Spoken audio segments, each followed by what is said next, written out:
Regent Street. I'm not triggered by a rainbow flag. I'm triggered by the fact that everywhere I go for a calendar month, everything has to be a rainbow flag. And well, I'm triggered that everywhere I go for the entire year, everything has to be straight. Why is straight everywhere? Where's my straight flag? Why am I constantly Where getting is my straight flag? Why are straight people holding hands in the street? When have you ever seen a straight flag? Why has Mickey Mouse got a Tell girlfriend? me one straight flag hanging right now anywhere in the world. Why are straight people Where is the straight flag? Identity Where's the straight flag? Everywhere. Where's my straight flag? It's everywhere. It's never been a straight flag. Well, welcome back. You may have noticed it's Pride Month, and it's pretty hard to ignore it. The rainbow flag has been hoisted over London's Regent Street in place of Union Jack and draped from the White House balcony in place of a star-spangled banner, which has sparked quite a backlash in the States. Have we gone rainbow crazy? Or is Pride Month more important than patriotism? We'll debate this. I'm joined by Fox News commentator Tommy Laren, and in the studio, the comedian James Barr. All right, Tommy, off you go. You're enraged by this. Why? Well, listen, I wouldn't say I am enraged by it, but I am irritated, and a lot of American conservatives agree with me. Now, listen, Pride Month is not a new thing. They've been celebrating Pride Month for many, many years, and most American conservatives had no issue with it until it became forceful, until it became the need for acknowledgement, the need for forced celebration, the need for forced validation.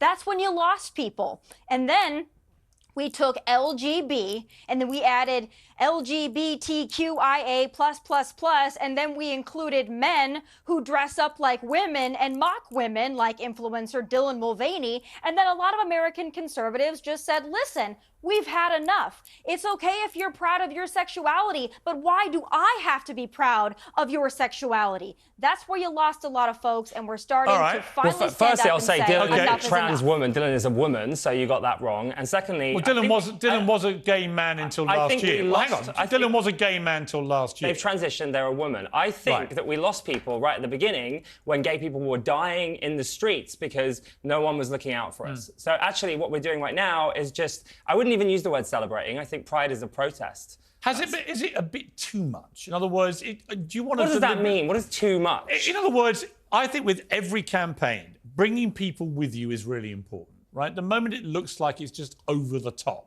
like it's everywhere you go is pride, pride, pride, pride, pride. Do we need to be that exuberant about it? Are you blaming gay people for that? I mean, no. It's not our fault that companies... Honestly, I don't care what sexuality anybody is. I don't think most people do anymore. Right, so what is the problem then? Why are you so triggered by a flag? I'll tell you what rainbow problem. flag. You mentioned Regent Street. I'm not triggered by a rainbow flag. I'm triggered by the fact that everywhere I go for a calendar month, everything has to be a rainbow flag. Well, I'm triggered that everywhere I go for the entire year, everything has to be straight. Why is straight everywhere? Where's my straight flag? Why am I constantly getting straight people? Where is my straight flag? Why are straight people holding hands in the street? When have you ever seen a straight flag? Why is Mickey Mouse got a girlfriend? Tell me one straight flag hanging right now anywhere in the world. Why are straight people pushing the straight flag? Identity Where's the straight flag? Everywhere. Where's my straight flag? It's everywhere. It's never been a straight flag. You're a straight flag. Let me bring Tommy back, because this made me laugh. Demi Lovato has revealed she got tired of using they, them pronouns due to constantly having to educate people about it. She said it was exhausting. Well, I know the feeling, Demi. She's exhausting, isn't she, Tommy? It's all exhausting. Listen, nobody cares what you choose to be. It's just this. Everybody has to keep up with what you feel like today or tomorrow. Everybody has to change the way that they address you. And if somebody, heaven forbid, makes a mistake, then all of a sudden they're a transphobe and they're akin to a domestic terrorist. It is absolutely ludicrous. That's absolutely and to go not back true. To this pride, And by the way, how many letters are there now? No, I let you talk. Well, yeah, exactly. What is I let you talk. You finish, Tommy. Yeah, finish. You're right. Finish your point.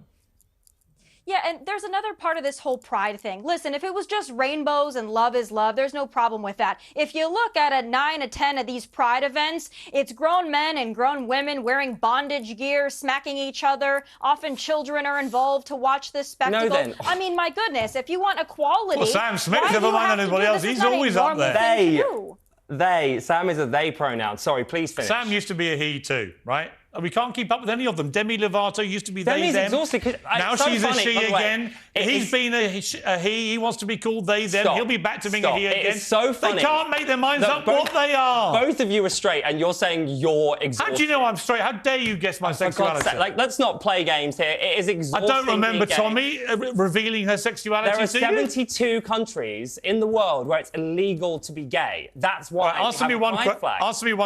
And I'm with you on gay rights to equality. Absolutely, 100%. Always have been. answer one question. How many letters are there now in the official? That's such a pointless question. Well, how many are there? It's a flag that represents... How many letters? I don't even know. How many are there? I don't need to know. Exactly my point. I don't need to know because it's not about There the are so letters. many letters now, we can't keep up with it. It's not about that. It's about inclusion. Nobody knows if they're an L, a G, people. a B, yes, a T, a Q. And now we found out, according to the Johns Hopkins Medical University in Baltimore, that apparently lesbians are now no man who have relationships with non-man having a relationship with a non-men. I personally don't even know what you're talking about. What exactly. Nobody knows what they're talking about. The pride flag is there to represent LGBTQ plus people and minorities. And like all sorts of movement, like Black Lives Matter, the reason it's so loud and, to quote you, exhausting, because we need to... All right, but I do want to come back next time I speak to you to the straight flag that you say exists, which I've never seen. Because I want my own straight flag. Kari, I mean, extraordinary scenes. They're obviously unprecedented. We've never had any current or ex-president of the United States indicted on federal charges. And most people I've spoken to, and we're just hearing, by the way, breaking news, Donald Trump has pled not guilty to these charges. But most people I've spoken to, from a legal point of view, describe these charges, as indeed Jane Weintraub just did, as exceptionally serious and certainly way more serious than the charges relating to Stormy Daniels and hush money payments. So what is your response, having read the indictment? Well, you're right. We've never seen this happen before because we've never had someone as corrupt as Joe Biden sitting in the White House, turning our government against our people. We've never had someone like Joe Biden, who is, in fact, a criminal himself, who's taken bribes from the CCP, who's taken bribes from Ukraine and many others, having to turn and weaponize our department to go after his rival. And this is election interference. Donald Trump is an innocent man. He will be found innocent at the end of the day. And the American people are fed up. They're tired of watching our government being weaponized against us. And this is outrageous. There was a beautiful show of support for President Trump. There were many people showing their President Trump, waving their President Trump flags. And it was really a nice setup down there where a lot of people came out to say, we're tired of this, and we're tired of our government being turned against us. I mean, the problem I have with that, Kari, I've read the indictment closely, and apart from anything else, you hear him on tape, Donald Trump, clearly conceding the documents he has have not been declassified, something he always said he'd done, which many lawyers say is just a fait accompli right there, that he's admitting himself that these are not declassified documents, and he's sharing the details with other people. I sure wish they would share what these documents are. They're being very mum about what's in them. I'm really curious about what's in them. And Piers, there's more evidence of wrongdoing and crime, frankly, on Hillary Clinton's servers. There's more evidence of crime in Joe Biden's garage, in those boxes where he had no ability to declassify those documents because he was a senator and a vice president. And frankly, there's more evidence of a crime on Monica Lewinsky's dress than in those boxes that were pulled from Mar-a-Lago. And everybody knows it. Everybody's tired of this charade. Kari, Joe Biden is illegitimate. Let me jump in, Kari. His administration is illegitimate as well. OK. How do you know that, Kari? How can you be so sure, A, what's in the documents? And how do you explain that even when he was asked to give the stuff back, he didn't? You know what? The president has the right to take the items from the White House. It's happened with Obama. It's happened with previous presidents. It's happened with Bill Clinton. They have the right to do that, and presidents have the right to declassify documents. They don't even have to announce it. They can just think about it, and they can be declassified. It doesn't matter. This is a bogus case, and you know what it is? It's really just a way, Piers, to give cover to Joe Biden, who just this week we found out took another $5 million bribe and payout from the CCP. And we have 17 recordings of him, according to Senator Grassley, on tape being recorded taking bribes and payouts from Ukraine. This is a distraction to give you and the media something to talk about so you don't have to talk about the crimes Joe Biden commits. Well, it's going to give you something to talk about for the next 5 Listen, months. I have no truck in defending Joe Biden from anything, or Hillary Clinton. I was savagely critical of Hillary Clinton throughout the whole email scandal. I thought that was outrageous. And I do think there are legitimate charges of double standards here, particularly from the liberal-skewed US mainstream media about the way they've treated Hillary Clinton's emails, Joe Biden's documents and others. I think it's a completely valid point. But that doesn't in itself negate the severity of what Donald Trump is accused of doing here. So my question to you is, if he's actually convicted... But hang on, Kari. If he's convicted, is it really realistic that Donald Trump, as a convicted felon on serious federal charges, would continue to run for president or indeed win the White House, which he couldn't be in? Piers, you haven't been in the States recently to find out just how corrupt our government, from top to bottom, this government is corrupt. The judicial branch, the DOJ, the CDC, the FBI, this entire administration is corrupt. And Donald Trump is an innocent man. We know that. This is just another witch hunt. No, you believe that. We don't know that. Ever since he got into office, it's been one thing after the next to give you guys something to talk about. Stop talking about you guys like we're all the same. I don't have anything in common with a lot of the media that you have this big problem with. But what I would say about this is I read the indictment. These are serious charges.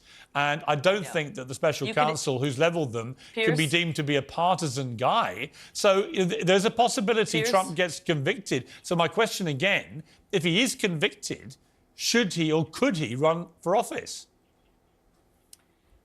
You can indict a ham sandwich. Conviction is a whole other story.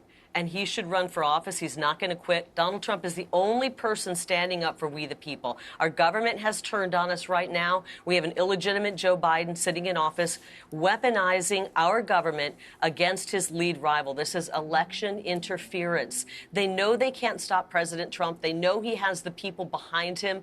They know he's going to win, and they keep trying to throw these other candidates in, trying to get the American people excited about these other people, and they're not.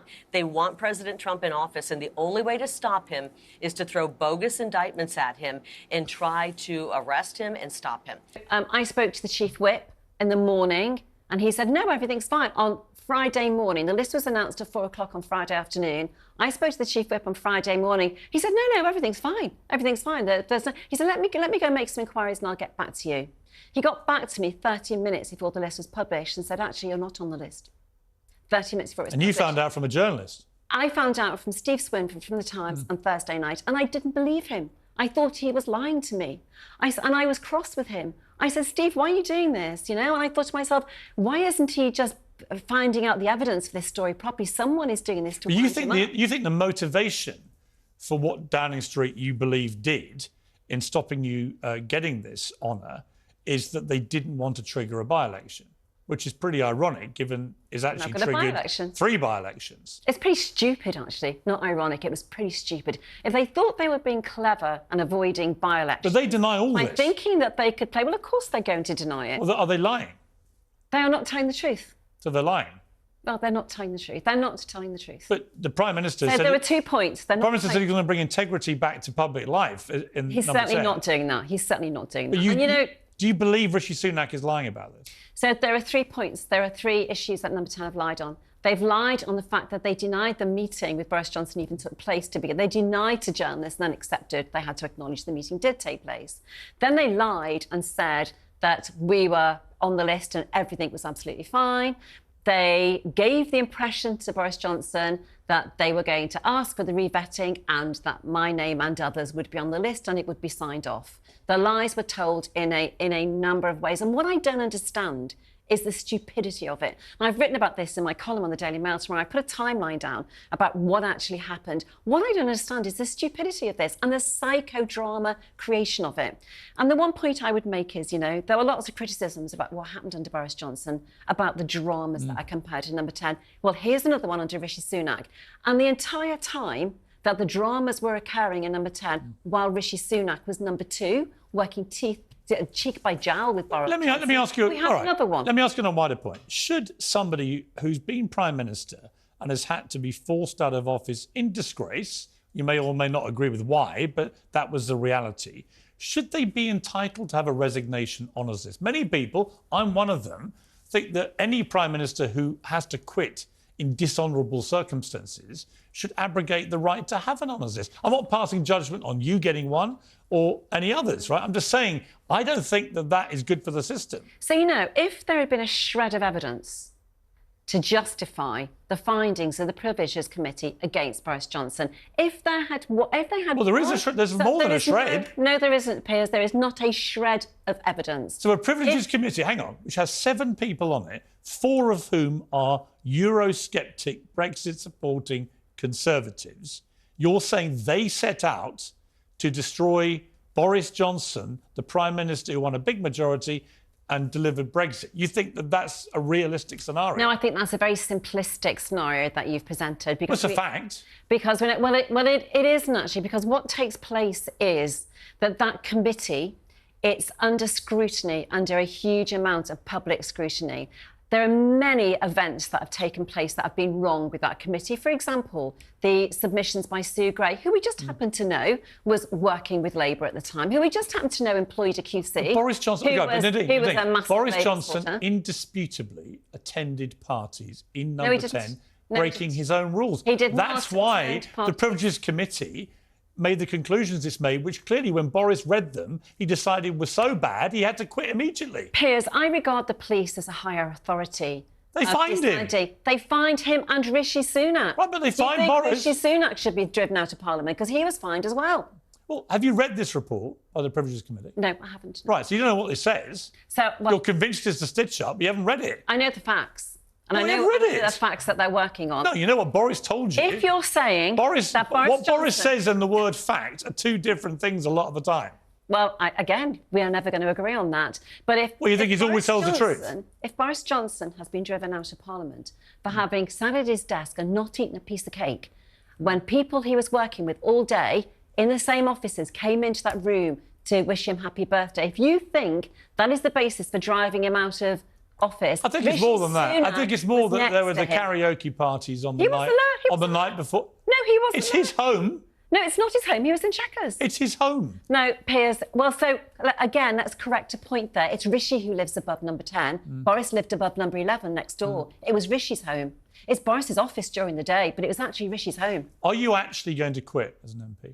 Yeah, I've resigned. There's no way back. Some people think you may change your mind, that you were being a bit hot-headed. No, so... You haven't formally resigned You yet. haven't let me explain to you the significant thing that happened to change my mind, to make me resign. Go on. It was the sheer audacity of the Chief Whip thinking that at my age, after having worked in Parliament for 21 years, serving 18 years on the backbenches, having been a minister during COVID and health, having been a Secretary of State, that he could dangle out to me some kind of stick and carrot, like be a good girl and we'll make sure something's sorted for you in the future, which is basically what he was saying to me. That, for me, at that moment, was what made me change my mind and made me make my decision to resign. How upset are you at now not getting this honour you assumed you were going to get, not joining the House of Lords, not being Baroness at the end of all this? Do you know what? I'm broken-hearted, not just for me, but for everybody who comes from a background like mine, who in today's world don't have the ability to climb ladders that they used to have years ago, who struggle to aspire because they feel that it just isn't worth being aspirational, it isn't worth working hard, because they see others from different backgrounds who take the spoils. Joining me now is the Conservative radio host, Ben Ferguson, host of the Rubin Report, Dave Rubin. All right, guys, there's a battle raging here now for the soul of the Republican Party and a real quandary. What does the Republican Party do about this growing number of legal issues that Donald Trump is facing? Ben Ferguson, where are we here? Donald Trump, all right, you have the Stormy Daniels stuff. You can sort of joke that away, say it's trivial, bit of a witch hunt, stupid. I don't disagree with that particularly. But this stuff, when I read the indictment, is very serious. If this was Joe Biden and it was levelled at him or Obama, you would be leading the charge probably to have him executed. Not executed, but I would be leading the charge for classified documents. If you're going to have this level of accountability for a Republican, then damn it, you better do it for everybody on the left that has also done this. And there was no accountability. And this is going to be why this is not a big issue in the primary for Donald Trump.